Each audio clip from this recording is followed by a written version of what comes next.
السلام علیکم ورحمۃ اللہ وبرکاتہ۔ بسم اللہ الرحمن الرحیم۔ مولایا صلی وسلم دائما ابدا علی حبیبک خیر الخلق کلہم۔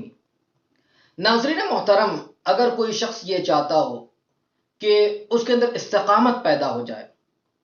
عدل نصیب ہو جائے، کامیابی اور کامرانی اسے میسر آئے، تو آج اسی کے حوالے سے ایک وظیفہ ذکر کیا جائے گا کہ اگر کوئی اسے پڑھتا رہے گا انشاءاللہ العظیم استقامت کی دولت سے مالا مال ہوگا، اور اسی کے ساتھ ساتھ میں وہ لوگوں کے ساتھ عدل و انصاف کے ساتھ پیش آئے گا۔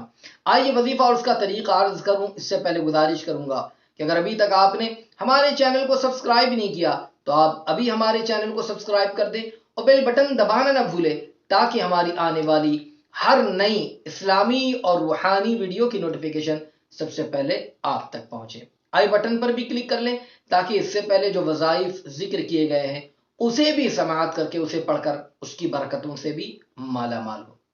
تو ناظرین محترم، اگر کوئی شخص یہ چاہتا ہو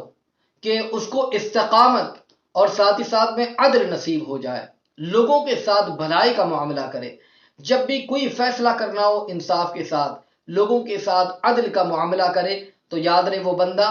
نمازوں کی پابندی کے ساتھ ساتھ ہر نماز کے بعد 104 مرتبہ اللہ تعالیٰ کا انعام مبارک یا عدل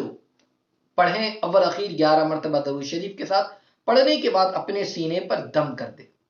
اگر کوئی بندہ ہر نماز کے بعد اس طریقے سے وظیفہ کرتا رہے گا انشاءاللہ استقامت اس کے اندر پیدا ہوگی، ساتھ ہی ساتھ عدل کا معاملہ ہوگا اور لوگوں کے ساتھ بھلائی کے ساتھ پیش آئے گا، انصاف کرے گا، تو اس طریقے سے اس کی بہت ساری برکتیں اسے حاصل ہوں گی۔ اگر کوئی بندہ اسے پڑھتا رہے تو ضرور از ضرور اس وظیفے کو پڑھ کر اس کی برکتوں سے مالا مال ہو۔ اللہ تعالیٰ اپنے اس نام مبارکہ کی برکتوں سے ہم سب کو مالا مال فرمائے، آمین۔ السلام علیکم ورحمۃ اللہ وبرکاتہ۔